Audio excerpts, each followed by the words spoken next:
Hi, my name is Matt Kosterman. I'm a 56-year-old white guy living in Chicago, Illinois. For the first 50 plus years of my life, I didn't think I was allowed to be here. Not just here in Chicago, but here, on Earth, in a body. I suffered from depression for most of my life.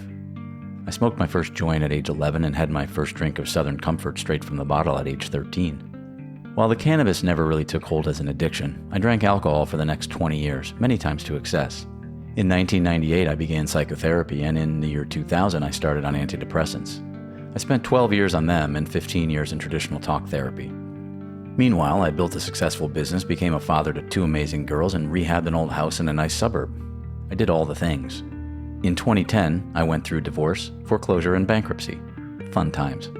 After much flailing about, I got my head on straight in 2015, only to begin experiencing severe chronic pelvic pain along with fibromyalgia. I spent nearly 3 years in the Western medical system trying desperately to heal. In 2018, out of money and out of patience, my healing journey really kicked into gear after my first magic mushroom trip. The years since have been an amazing and challenging ride. I've traversed the physical and not so physical worlds and been fortunate to work with many, many talented healers. As a result of all my efforts, I now find myself in a place of receiving, contentment, and prosperity, the likes of which had eluded me for most of my life.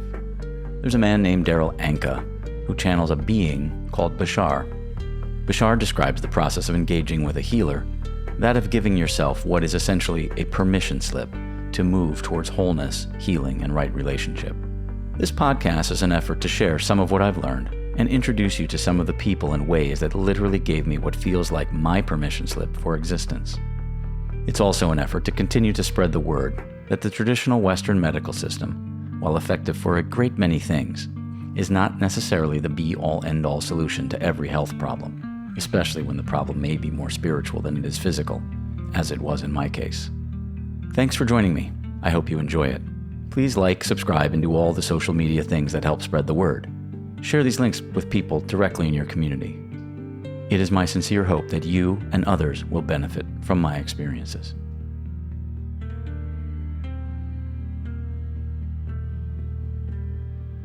With me today is a dear friend and advisor, Julie Murphy of JMC Wealth. She's based in Chicago, but works with people all over the place. Hi, Julie. Thanks for being here. Really excited to chat today. Thanks, Matt. I appreciate being here. This is a little turnabout. I think my very first and only to date podcast as a guest was on yours a couple of years ago, and so much has changed. So much has changed. So just a brief. I just want to give everybody a brief background on how Julie and I met. In 2008 or 2009 and 10, I went through the big upheaval of divorce, foreclosure, and bankruptcy, the triumvirate, and cleared the slate. And I didn't know Julie back then. And I, as in putting my life back together, I went through many personal growth things, a lot of personal growth work, including psychedelic medicines, which I'll talk more about in future episodes. Had an underground therapist who I had a very profound MDMA experience with. I had done a 12-day ayahuasca retreat in Ecuador in 2019, early 2019. And I was still carrying, despite all of this, I was still carrying at the time about twice my net salary in debt. And my body was really messed up and I was deeply depressed. And I met Julie through a common friend who, a pelvic floor therapist. And yes, men are allowed to go to these people too. So Vicky was our common thread. When she heard about my ayahuasca experience, she said, "Well, you need to meet Julie Murphy." And I said, "Well, she told me about her." I said, "Yes, I do." So I up until then, I had a lot of resistance to working with another financial advisor because I was working with one when I got into all of the mess in 2009. I don't blame that person entirely. It was my doing. Entirely.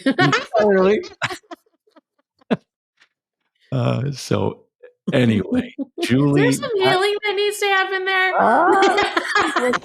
might be a little, maybe. maybe. I don't know. We're working on it. I'm sure though that there are plenty of people listening to this that have an experience like that with somebody in the financial services world though. Yeah. And so I'm glad that you aired your dirty laundry, if you will, because that actually makes it safer for other people to actually be like, yeah. Like I used to say all the time, I'd go to networking events and I would like show up and I'd be like, oh, what do you do for a living? I'm like, oh, I'm a financial planner. And they're like, oh, nice to meet you. Yeah. And The other way. then they just walk away from me. I'm going, Right. I'm like, I don't think I smell. What do they do? Yeah. So And many yeah. people have a negative experience with somebody from the financial services industry. I mean, just ask somebody how they like the word insurance, and they go, ugh. Right. And the flip side is in our almost 5-year relationship now, I've had an extremely positive experience. I'm out of debt as of October. I'm earning more than ever. Say it I'm again. out of debt. Out of debt. I had a lot of tax debt that I had to work really hard to get rid of. I'm earning more than ever, and I have a modest level of saving and investments, and my body is it's like almost there, healed. It's really, really, truly remarkable. And I give Julie a great deal of credit for this. So thank you for being here. It's really you're welcome. been fun. So with that, I'd just like to, give people your story. How did you get to Sure, place? absolutely. How do you work? Well, if you write a book about the emotion behind money, it's because you have emotion behind money. That was my first book. I grew up with 11 brothers and sisters, and everyone always says, same parents? I'm like, yes, the same parents. There were 12 of us born in 16 years. Unbelievable. Same mom, same dad. And so we didn't have money. And my first job, I think, was delivering the penny saver at 6 years old. And Yeah. I delivered the Chicago Sun-Times and the Tribune before school in 6th, 7th, and 8th grade. And so I pretty much have always had a job. And then it was like, oh, money gives you choices. Wow. Like, okay. So that's how I figured out. I was the top salesperson for Midlothian girls softball. They still like, oh my God, you're the girl that sold the most candy bars. Because it was just about the fact that, oh, there was a 10-speed bike. My parents couldn't afford to buy me a bike, so I was getting a bike, and that's how I got it. They eventually started calling me saying, Jewel, what do you want this year? I was like, that was awesome. They got off easy. I only asked for $100. I should have asked for a lot more because God knows they made a lot more money than that. But that's, so I just naturally, so I didn't grow up with money, but I learned how to become what I call income affluent. And then the trick was actually becoming asset affluent because it's a different energy to generate income and have cash flow than actually amassing assets. And coming from where I came from, all I did was amass a bunch of debt. Did the typical thing of, I remember when I was going away to college, my mom was like, well, you're not going to college unless you take on debt. And I was like devastated because I naturally do not like debt. And so my mom, I created this student loan debt, but I gave myself a reward when I paid off that student loan debt. I, bought myself an emerald ring that I still have to this day. Beautiful. And so I didn't grow up with it, figured out how to amass it, started my own business when I was 22. I just think I was too stubborn to work for any corporation. And I was like, I can make this, I can do this. And honest to God, I had really great mentors that the universe just synchronized in my space. And as that all synchronized, I figured I wasn't going back to eating fried bologna and mac and cheese. I wasn't doing that. So it was like, I had nothing to lose. So I just kept jumping off cliffs and going, okay, I'll do that. Okay, I'll do that. And I had great mentors along the way that showed me the path. And now I believe that was my path because no one can tell me like, oh, well, you just don't understand. And I'm like, oh, I do. been there, done that, screwed up the mistakes, did the dance with debt, did the dance with lots of cash flow and income. And it's amazing, my business was just evaluated for over $10 million. And I'm like, I didn't grow up with anything, and I've learned to grow stuff, and voila. And Voila. I'm still young. I don't have too many wrinkles, and Yeah. I don't have any dye in my hair. And I'm 51, so it's all good. Well, and that's a great point, because you also bring a ton of joy and happiness Mm, that I think, for me, I always thought that the happiness would come when I got the money. Everybody does, by the way, Everything. It's a common thing. because so I categorize people as the poor, debtors, dreamers, accumulators, and then rich but empty. Because everyone who is poor, debtor, dreamer, or accumulator, they think once they get the money, Yeah. it's all going to be it. And I'm like, but then you become rich but empty. Yeah. And my second book, Awaken Your Wealth, talks about how to embody real wealth. And that's when you have the embodiment. The only piece to obtaining real wealth is being exactly who you are, an authentic you, of why you came to this planet and be that. But many of us negotiate that away because we've gone for the career, we've gone for the accomplishment, we've gone for the things that are outside of ourselves, as opposed to being exactly who we are inside of ourselves, Yeah. because of usually fear. 100% fear. Yeah. Mhm. I was never more miserable than I was at my peak earning. Right. And current, not the peak that I'll ever make, Thus far. but far. Clarify. Language is important. Super important. Super important, which you've taught me a lot about. Yeah, that's amazing. And then, what I find is the universe will clear the decks if you're not if you're not embodying who you really are. Yeah, so that is true. I talk about that in The Emotion Behind Money, where, if you know you're supposed to leave a job and you don't, you get laid off. I had a really good friend of mine spent her whole 20s and 30s in an accounting firm, and she gave her life to this accounting firm. And then in her early 40s, she was walking in there ready to become partner. She never married anything. Like, she was married to this firm, worked Yeah. a ton. And they said, unless you have a severe shift in your personality, you will never be a partner here. So we've decided to give you a severance package. Wow. But she knew for years she didn't fit in there. Yeah. But she had this not enough button, I don't feel worthy button, that she was trying to prove she could do it. She could prove it and prove it through all of her hard work. Yeah. And the only thing she was proving was that she wasn't in alignment with self. And the 2x4 came and cracked her over the head, and they gave her her papers, sending her out the door. So the universe will align you with yourself one way or the other, whether it's through layoff, disease, divorce. Like, there's some crisis you're going to call into your life. All of the above. Yes. Well, I'll be picky. Have them all. I'll take E, please. All of the above. For sure. Oh my gosh. Are you saying you're a slow learner, Matt? No. Some things, yes, I am. No, I know. Me too. Like, it comes in different packages, right? Yeah. Because you can't see it until you can see it. Right. Nobody can. No, it's So part just love yourself along the way. Yeah.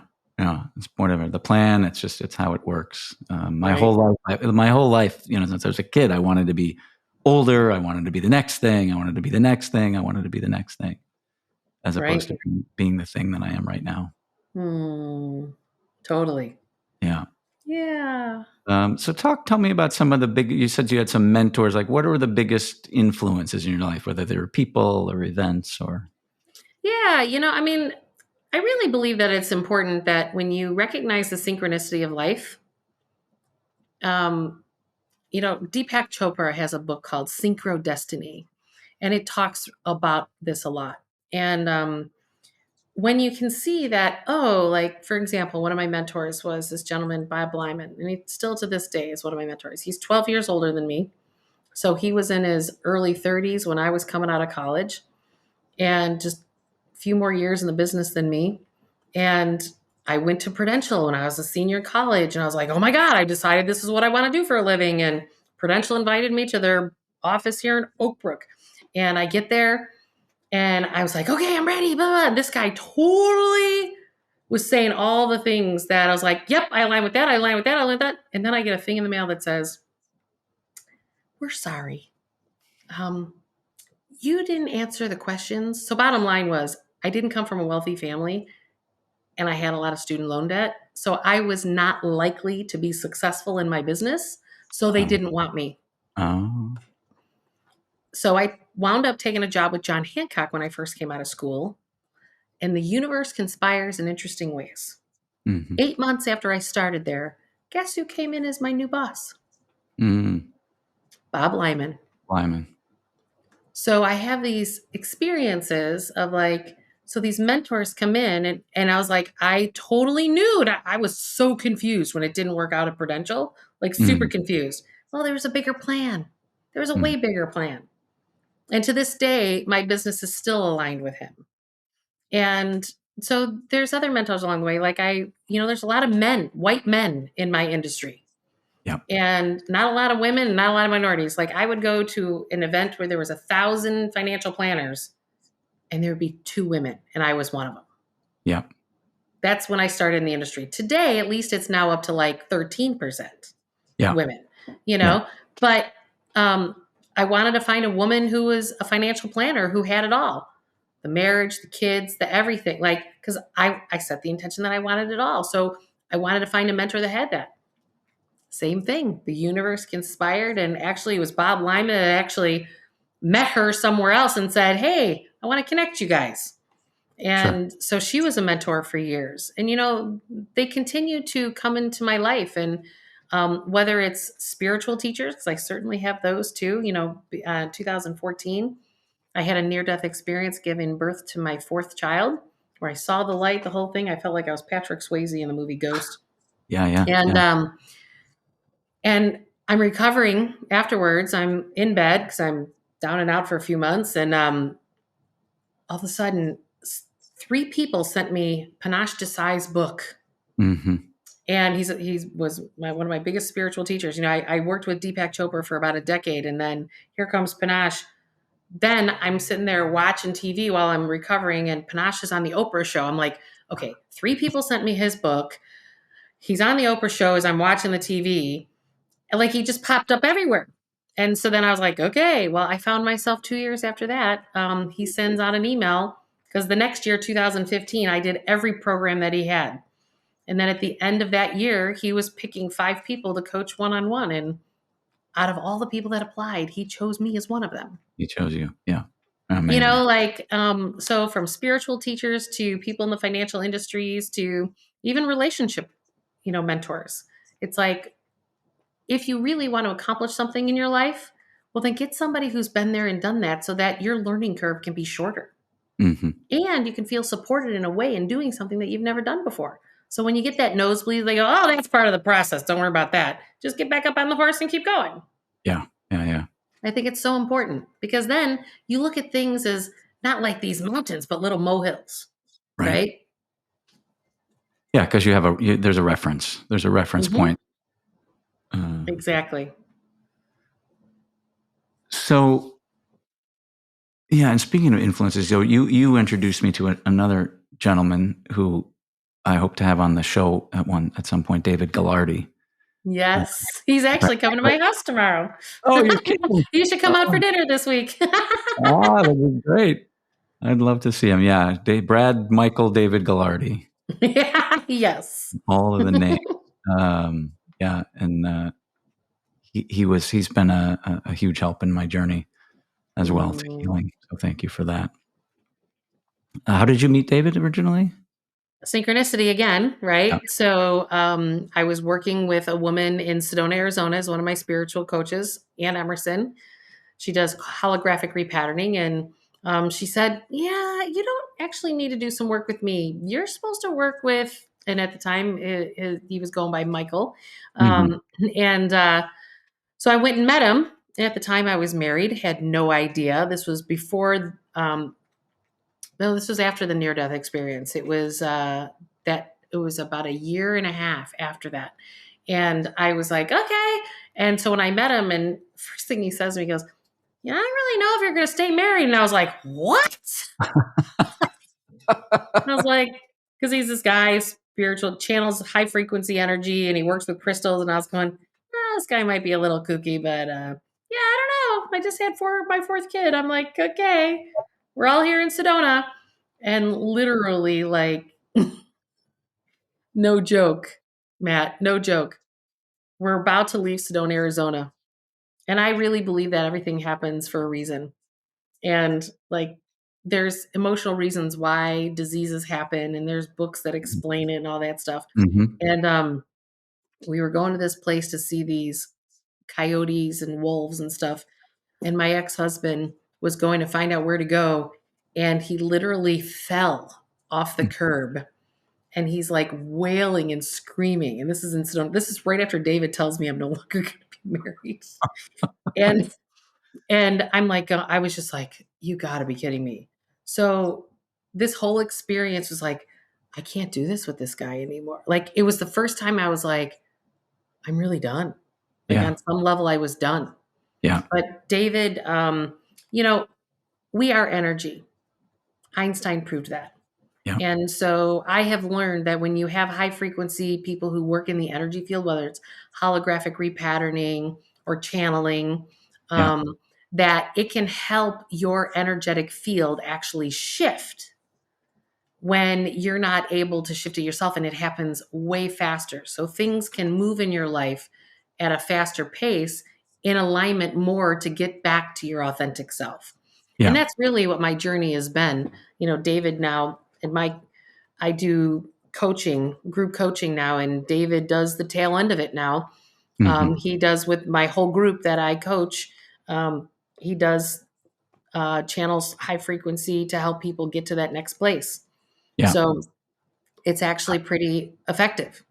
Yeah. And this is what I love so much about working with you, because it's completely aligned with my journey. It took a while. It took a lot of psychedelics to crack that nut open for me, but it really is all energy. And there are, it's a. Have you read any David Hawkins? Have you read any of his books? It's funny. I just actually ordered a couple of his books, but I have not read them yet. Phenomenal. Yeah. And I was talking with Renee about it on the last episode, but power versus force is Mm-hmm. what it describes literally mathematically how the energy works in the universe. Mm. And it's been, I think for me and for you as well, it's been, you talked about it earlier, embodying. You have to embody these things. And that's a big Right. theme for this show for me. Because you can have it all mentally, you can study it, you can do whatever, but until you're feeling it in your body, until things are flowing through your body, it's not real. Right. It's true. That's absolutely true. Because you have to feel it, because your heart is the biggest. Okay, let me back up here a second. Right.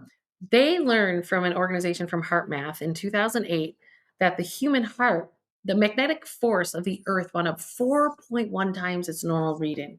And because of 9/11, they realized that it was the human heart that actually did that, because they looked at other points in time when the magnetic force was really high on the earth. And it was when Princess Diana died, when Mother Teresa died. It's when the whole world, their heart Mm-hmm. went out.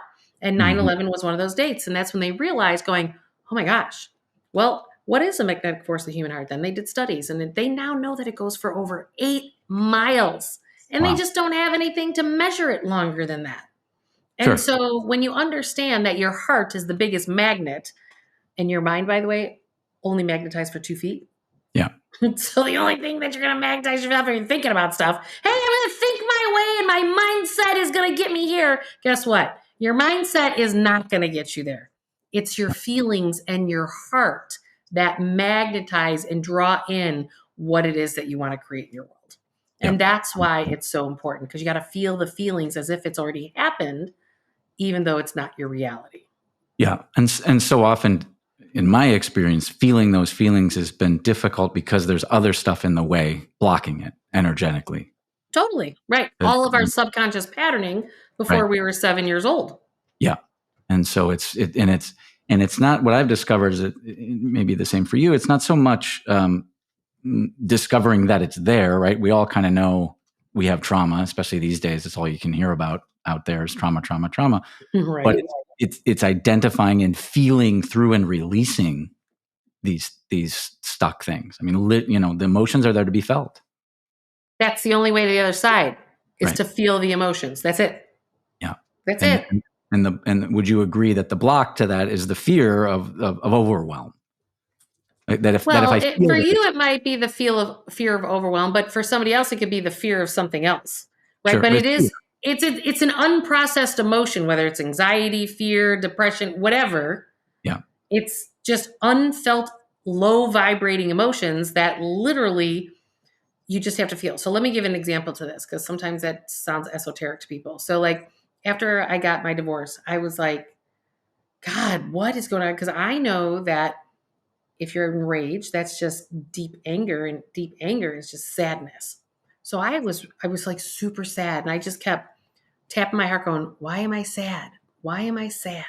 Why am I sad?" Because I was trying to activate that part in me that Mhm. didn't feel these feelings that I needed to get out so that I could expand and grow.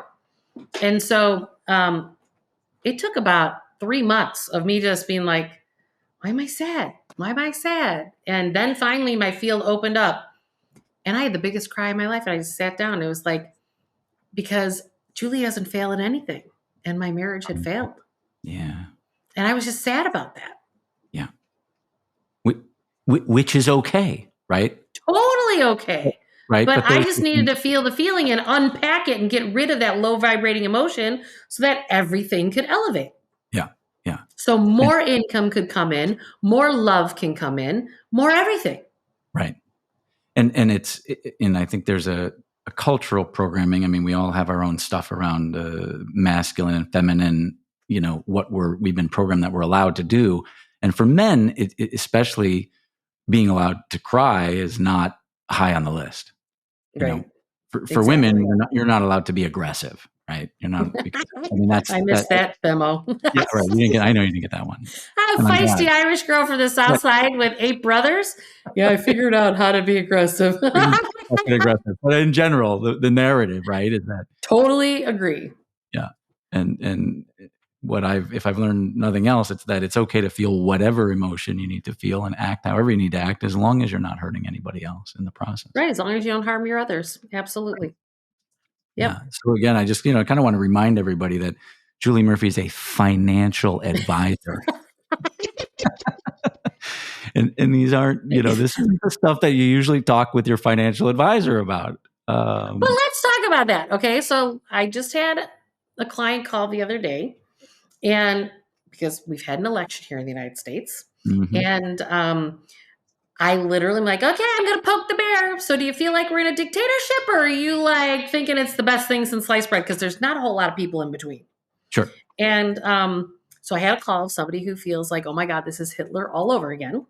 And it's not good nor bad. It's just whatever. This is Right. how Yeah. What she's is it? emotionally feeling. Mhm. And in the conversation, she's like, I want to know how I can buy gold bars because the only people that survived the Holocaust and everything with Hitler is they had to have something to trade and they had to have money. And that's how they got through. And I was like, okay, well, so again, this is what she's feeling. Yeah. Because I can sit there and talk about the economics. And right now, Trump is going to inherit a healthy economy. That's what's going on right now Right. in this moment in time. That's where the economic indicators are all at. We don't know what's going to happen, but he's stepping into a healthy one. And then what is going to unpack from there? Well, um, we look like we're at the beginning stages of the next 6 to 8 year bull market. Mm. But this is not when you're having conversations. I need gold bars. The sky is falling, right?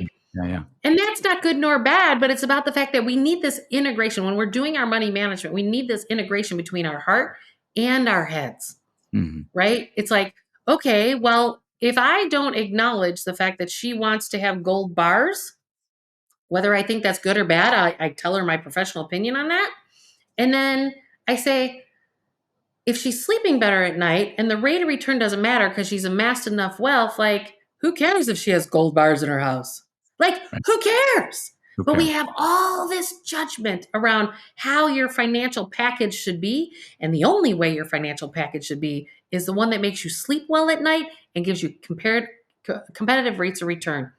Because you have to be able to be grounded. Because with a hijacked nervous system, you won't manifest and magnetize anything to you. So Yeah. you need to have a neutralized nervous system in your physical body. And if you don't have that, that's the secret sauce in what I do when I work with clients is going, well, where's your nervous system in neutral? And people are like, what are you talking about? Yeah. Yeah. Yeah. Because 100. we've ignored our own nervous systems for so long, we don't even know what that is. Right. And We don't so know. in We don't know working what with it is them, to feel regulated. well, we don't even know that we We should don't, put our feelings into our money management. right. Well, but much less know what it feels like to feel regulated in your nervous system, to feel at Oh, ease. it feels foreign. Totally foreign. It's like a foreign language to most people. And Yeah. I always tell people you got to build that muscle. You got to build that muscle memory of going, it's okay to be okay. Right. It's okay to not suffer. It's Yeah. okay to expand and be all right with it. Right. Again, the podcast. You're allowed. You're allowed to do these things. You're allowed. You're allowed to feel Right. good. It's okay. It's your And choice. I don't know for you, but for me, it's been work with psychedelics that's given me those embodied feelings, so that I had a touch point. Mm. Right. So Yeah, that for me, and this is where you and I connected, right? For me, it was post my divorce, I had really bad PTSD. And then Mhm. it was suggested to me with Panache Desai to journey with him down to Costa Rica where he was teaching. And I Yeah. was like, what? Hmm. And that was my first experience of working with ayahuasca. Yeah. And I will tell you what it did is it actually cleared four ceremonies, cleared all the PTSD out of my system. Hmm. And then what does it do? It aligns my nervous system. And then, now I can expand out of all this trauma from being attacked in the legal system Right. to like, okay, now I can lead everything to a better place. Great. Great. Right. And Whatever and tool. whatever tool and I also want to be careful, because there's a lot of a narrative out there of like, just go do ayahuasca and you're fixed. Right. And No, that's not how it usually works. I mean, maybe for no, some people, but it's work in the physical, in the 3D. It's work like the work with Julie. And she says, and I say, what do I need to do? And she says, here's what you need to do. And I do that and it works. right. But it's always aligned with, like you said, with my nervous system, with my values, with my, growth goals, It's spiritually, physically. 100%. It's got to align with yourself. And if it doesn't, then you're not embodying real wealth. And then what you do is you create a financial house that's built on stilts when it's Right. not aligned with you authentically. Easy for you to say. That's a tongue twister. Uh, you got to be plugging into the world authentically, or it's not going. It's built on stilts, and you will create financial leaky containers. So, for example, if you're not doing a job that you absolutely love and you're passionate about today, you might have been passionate about it 10 years ago, but today it's not feeding your soul. You don't leave. At some point, you're getting a package and you're getting sent out the door if Right. you're lucky. Right. If you're not tending to, like, let's say you work all the time and you're not tending to your relationship and your marriage, well, then you get divorced and 50% of your money's going out the door. Yeah. Right? So you create these leaky containers because your house is built on stilts because you're not plugging into the world authentically. Right. Right. Talking about spiritual goals and alignment and stilts, how would you say money is spiritual? Well, my last book is The Four Spiritual Laws of Money. Well, there you go. So you've said it. So read the book. So read the book, Right. Four Spiritual Laws of Money. No, but let me share them with you. Because again, money is energy, right? Mhm. The first one is manifestation begins with desire. Again, that goes back to the magnet of the heart, right? And I dive deeper into that. Mhm. The heart is stronger than the brain. That goes to the fact that 8 miles versus the 2 feet. Your intentions redirect energy Mhm. because what you are intending then creates your tomorrow. Because if you do today what you've done in the past, all you're going to do is recreate your past Right. instead of planting the seeds for your intentions for your future. So then it redirects it. So you're breaking suffering patterns. And then also the universe responds to action because the universe can synchronize everything. But if you don't step into it, Yeah. Like you can see it and going, hey, this is the direction you're supposed to go. And if you don't step into it, then it's like, well, you screwed the Yeah, pooch on that one. yeah, yeah. Well, and funny, the flip side of it, that is, hey, this is where you're supposed to go, and things will line up. I had the experience post Sedona in 2021 of wanting to get into this sound healing system and to purchase the system. And the universe it was as if I was trying to sell somebody this system who didn't want to buy it. I couldn't hardly buy this thing. I could Right. hardly spend the money on it. And it was like everywhere I turned, the universe was making it difficult. And I was so damn bullheaded. I was hell bent for election that I was going to have this system. And I bought it and I did a bit of good with it, but it just simply was not aligned with who I'm here to be. And Right. I could have listened to it earlier. I didn't. It's fine. It was a lesson. I got learning out of it. And what you do is, so what we realize is that we are who we are. That doesn't change, right? And what's important is that as you peel the onion in plugging into the world more authentically, hold a safe space for yourself because you can only learn the lessons in the time frame that you can learn the lessons. And Right. there is a lot of things and people out in the world that'll beat you up. There is no sense in you beating yourself up. Yeah. Yeah. Changing that internal voice Oh, so is important. huge. And So important. yeah. And the first step is to listen to it and hear it, negative or Mhm. positive. And then, Right. because your body, it responds to Totally. the negativity or the positivity. Yep. Um, Absolutely. so you talked a little bit. You've got your books. You have your coaching group. Talk about how do you work with people typically? What's the Yeah, one of the things that's important in my life's purpose is that, again, I didn't come from money.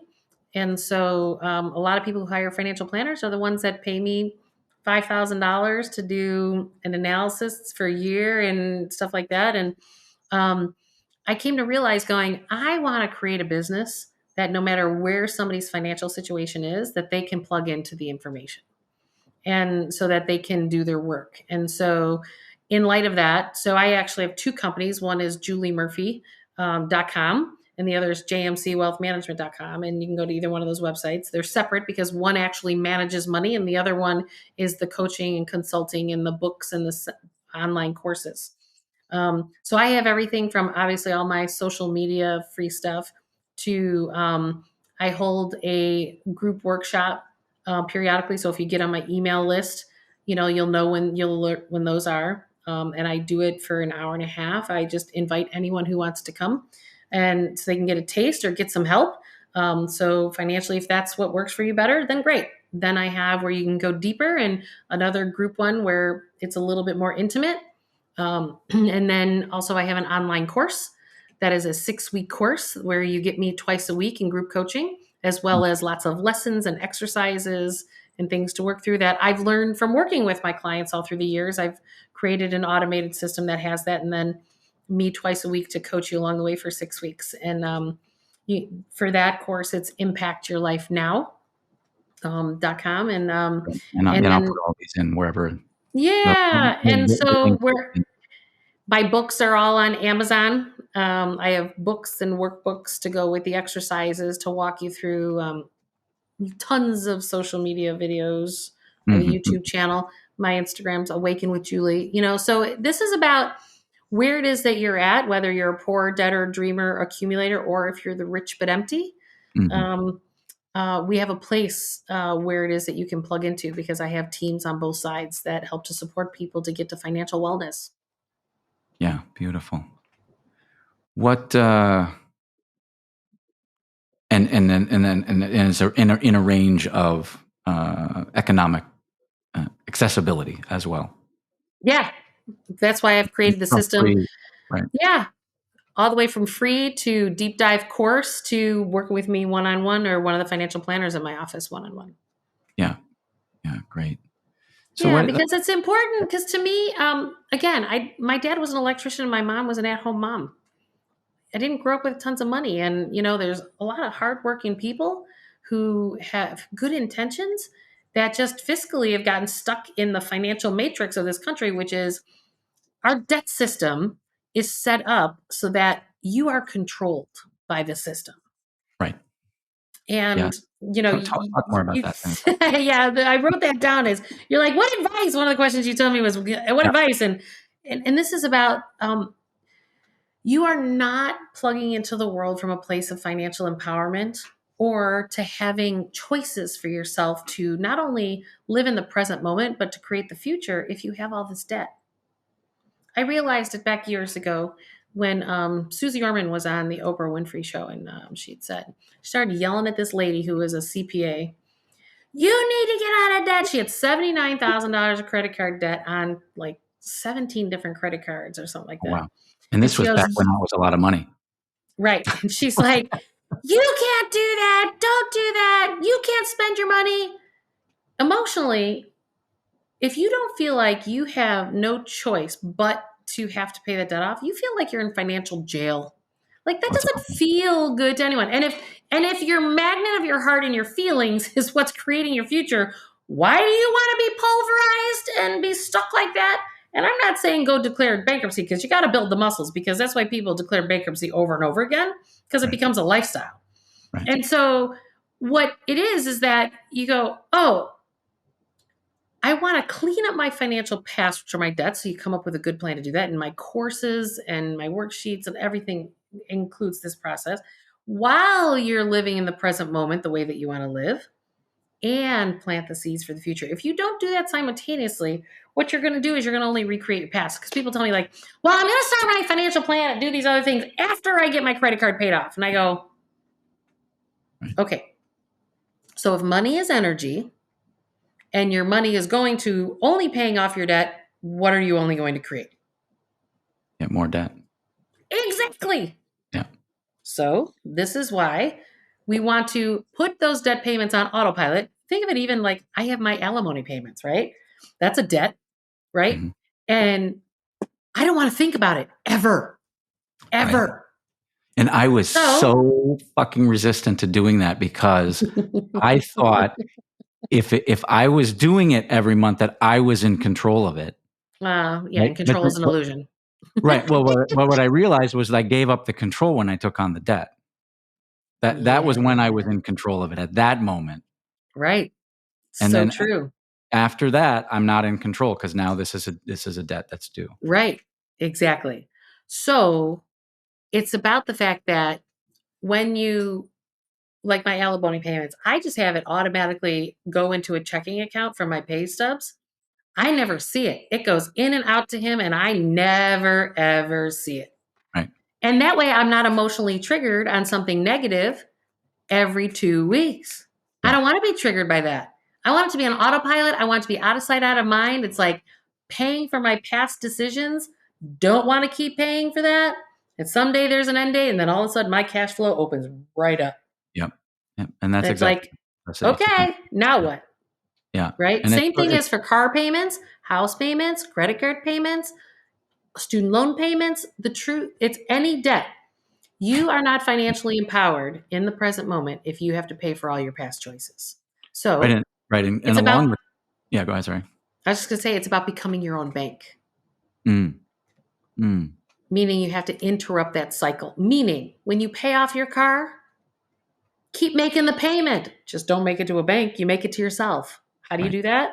You set up a savings account and you call it your car fund, new car fund, and then you don't touch that money until you go buy a new car. That's how you become financially empowered. Every time you open up some cash flow, or you get a pay raise or a bonus or a tax return, you seed the things that you want for your future with all that new money. Yep. And that gets you to where you want to be. So you're changing your trajectory. And then you're choosing a life that's based on real wealth. So you're happy no matter what your financial circumstance is, because you're building it on you. And that's the only way to be sustainably happy. Yeah.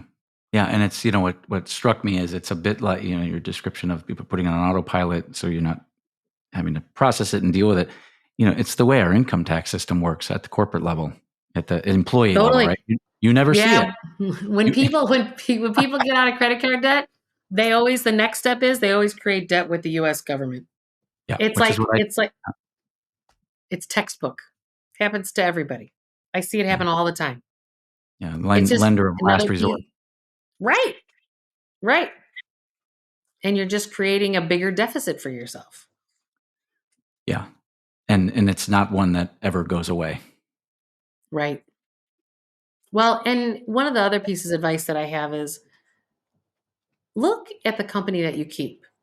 So if you're around people who are living the life financially the way you want to live, then keep hanging out with them. Mm-hmm. I realized this in the 2008, 2009 financial crisis that I had a couple clients that worked for General Motors, and General Motors got bailed out by the government in bankruptcy. I was like, oh, these people personally operate the exact same way as the company. Isn't that fascinating? Because they were all fiscally screwed up in their cash flows. Well, Interesting. that's why GM needed to be. So you are the company you keep. So Yeah. when I'm coaching business owners, I'm like, you're fiscally prudent. You need to have fiscally prudent employees, Mm. and like pull their credit reports, pull their driver's record. There's a reason insurance companies do that Interesting. because they know who you are. Right. And it's like, if you're not fiscally prudent, well, why do I want you to be working with me? Because then you're just going to expect pay raises and bonuses for me to bail your fiscal dysfunction out. Oh, yeah. And then they become a pain in your ass. And then they say Yeah. to everybody that you're a terrible boss. Yeah. And it's really just has to do with their personal fiscal dysfunction. And drags the energy of the whole enterprise down. Exactly. Because everything is energy. Right. Which goes back to the Hawkins map. If you're below courage on the map, if your view of the world, it's pulling you down. Totally. And there's a co-resonant effect. The frequency of the energy attracts and exactly entrains and pulls you down. Yeah, that's great. That's great. So I guess that ties in. I think you've really answered, the question of how does one break free of the constrictions of lack. We get stuck in this. I don't have enough. It's all we live from lack.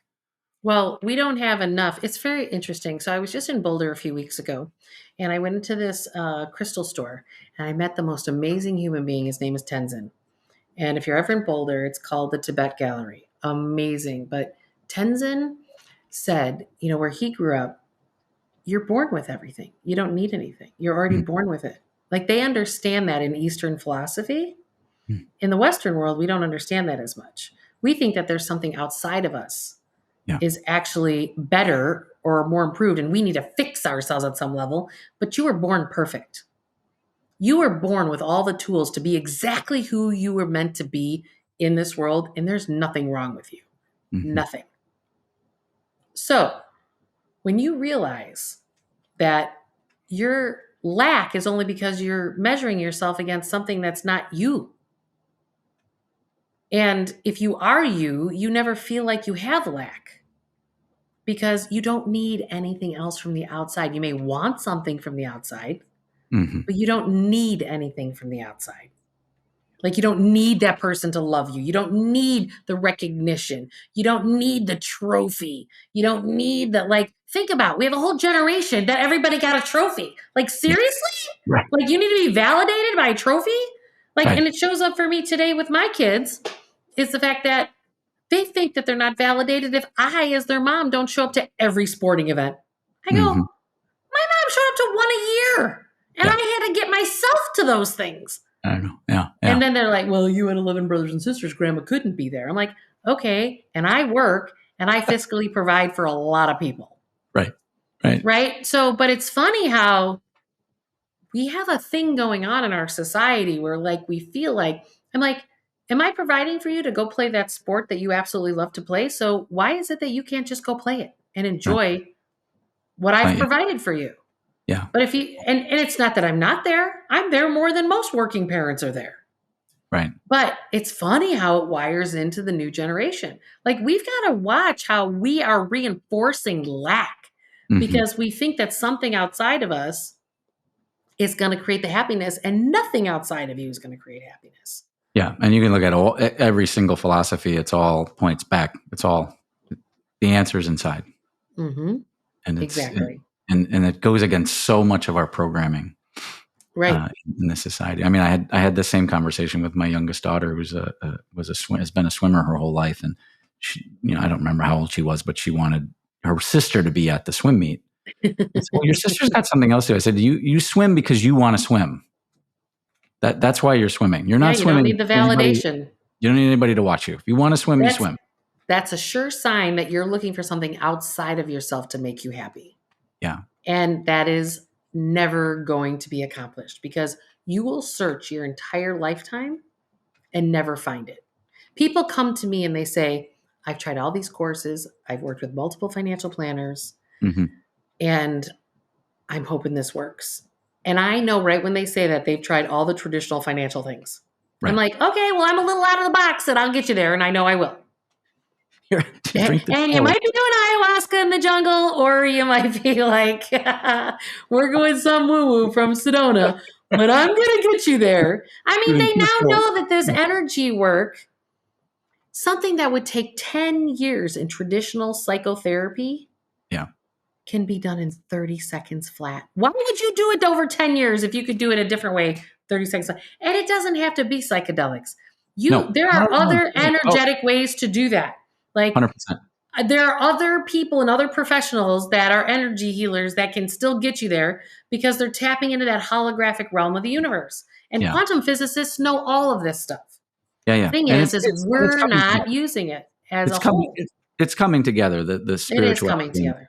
and the spiritual and the physics of it. I mean, I know psychotherapists now that do ayahuasca ceremonies with their patients because they think it works more effectively. Mm-hmm. And it's like, it's this whole movement. Yeah. I mean, I'm in a deep 3-year training class in indigenous medicine and the ways of the shamans and the psychedelics and psychotherapy and all of that stuff. And it's fascinating. I wanted to go back to something and I don't remember what it was now. Shoot.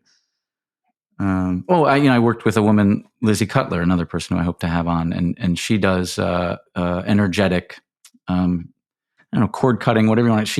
It's fascinating. She goes in and asks you to think about a fear of something. In one case, while you're thinking about this fear, it's bringing things up that she's able to feel into, see, however she does it, and then she just removes them, and they're gone. And I don't even remember what. The only thing I remember is she brought up. It brought me to my father fell out of a tree when I was 10 or 11 years old and broke his back, and it was highly traumatic. And I hadn't really thought much about it as an impact in my. But how it, you never know what impacts you. It could be big or small. And that came up, and I was like, "Wow, really? From 40 years ago? Are you serious?" And that was all. Her work with me was also a big part of removing blocks that I didn't even know were. But it wasn't via therapy. Yeah, it's because that's all, and it's quantum leaps, right? Because the therapy's working here on the 2 foot. And again, the therapy's working on the 2 foot thing. The mind's magnetic force is for 2 feet. Right. The heart, miles. 8 miles. We have to clear the emotions out of the heart. That's what we got to do. Because what you do is you create energetic heart walls to where it's blocking your heart, so you stop feeling. But really, unless you have an open heart and learning how to live from an open heart, you're not going to feel fulfilled. You're just not. Yeah. Like that's what we're here to do. Align with self. Yeah. I would lay in my bed in the morning in our 100-year-old house in the suburbs, and I would think, if I could just strip the molding back to the original, right? This is after pouring hundreds of thousands of dollars into this sinkhole. Right. And I thought, I'd be so much happier if this molding were different. Mm-hmm. Yeah. And that's not going to change a damn thing. No. I watch people do that all the time. They have all these problems in their marriage and then they upgrade their house. I'm like, right here. That's not going to, or they have a baby. Nope. Yeah. Having the baby, upgrading the house, buying the new fancy car, going on expensive vacations. Never, ever fix it. I know when the price tag goes up on people's vacations, they're in a career that doesn't really feed their heart and soul, and they need a vacation from their life. Yeah. But if you loved your life, you wouldn't need a vacation from it. Yeah, because wherever you go, there you are. Exactly. Yeah. So there are all these tell signs when people start spending in certain ways that I'm going, okay, now I got it. I see what's going on. Now let's address it so you don't create the crisis and let's shift it faster. That's the Yeah. key. That's the key. Yeah. Now, where were you in 2006, for crying out loud? I could have avoided all of this, Julie. Who knew? I had no children. That's You're even right. funnier because I have 4 now. Yeah. Oh my gosh. I know. Hard to believe, huh? Great stuff. And Yeah. I want everyone just to hear, like, it can be easy or it can be hard. You can choose. You can choose. And You I'd can been choose. choosing hard, and you told me in our last meeting, why don't you start choosing easy? That was what came through for you. Yeah. So And it's okay for it to be easy. When you yeah. learn how to be a scrapper from the South Side, like I did, like my life's work is it's time for the Fighting Irish to leave the building. Like, I know how to fight. I know how to scrap. I know Yeah. how to claw my way to the top. That is not how you have quantum leaps. It's not fun. It's like it built my life up to a certain place, but it was based on my survival mechanisms as opposed to my thriving mechanisms. Right. And the So, interesting thing about that is it required you to surrender. totally. It Wow. And required, here, let's talk about surrender. I remember with Deepak Chopra, and I was like, he says, you just surrender, blah, blah. And I was like, I don't surrender to shit. Mhm. Like, I literally was like, I don't surrender. Right. So then I had to start telling my brain, going, I co-create with the divine. Mm. Because I had to circumvent my ego. Yeah. My ego mind was like, I don't surrender to shit. And then I'd be like, I was so feisty. And it's like, oh, I got to co-create. Well, now I have no problem. I'm surrendering because I've evolved, right? But it's like, if you have a really strong ego, you might have to tell yourself you're co-creating for a little period of time. Sure. Yeah. But it's okay. Who cares? Whatever Whatever. you got to do to create a safe container so you don't have a hijacked nervous system so you can manifest exactly what you desire. Yeah. Yeah. Whatever that looks like, and whether that looks like body work, whether it looks Right. like energy work, Doesn't whatever. matter. Yeah. And that's what I'll be going into in these episodes of just what are, and again, the permission slip is all of these things that you do are permission slips that you give yourself Right. to heal. And some people, for years I did a lot of them and didn't feel like I was really moving very far. And that happened. You get caught in this thing again, and it's been, looking in, it's been your advice. One of the, most amazing pieces of advice you gave me was when I came to you and I was just bitching and moaning about the pain in my pelvis. And you said, well, have you asked the universe for help? And I was like, it never occurred to me. Right. Because Or like I gave advice to somebody today. I'm like, you don't know the path to go, but why don't you just keep asking, well, what's the next right step? Just like when I was going, why am I sad? Why am I sad? Sometimes you just have to pose the question and then the way is shown. yeah, 100%. I mean, it was literally within 3 days after you, I was like, you said, get quiet and ask. And so I did. And within a week, a friend of mine had gave me access to the Gaia channel on a guest account on Gaia.com. And the very first thing recommended was this man, Jonathan Tripodi, who's going to be a guest on the show here. Right. And he's a myofascial unwinding expert. And I didn't hardly have 2 nickels to rub together, but somehow I found $2,500 to go to Sedona. And it started the next big transformation of my life. And that was a direct result of you saying, ask the universe. Yep. And it was what you needed to open you up to get to the next place. Yeah. Whatever that is. Yeah. You got it. It is having that courage to step into it. Right. So, for example, like you could have told yourself the story. I don't have the money. I can't do this. I got to be fiscally prudent. I fucked myself up enough. Blah, blah, blah, blah. Whatever story you're going to say. Right. So you could turn around and you could say that story, or you could turn around and be like, I just know I need to do it and I'm going to trust. Because when you align with self and you do the things that you have this knowing, like, I'm totally drawn to this. I got to go do this. Oh, I knew when I saw it. The money always shows up. So, Matt, let me ask this question to you. Since that day, how much has your income and your assets changed? I mean, it's inverted. Quantum. Quantum. Yeah. Like night and day. Night and day. Like completely opposite direction. Yeah. Because money is the result, getting money is the result of you aligning with you. with me.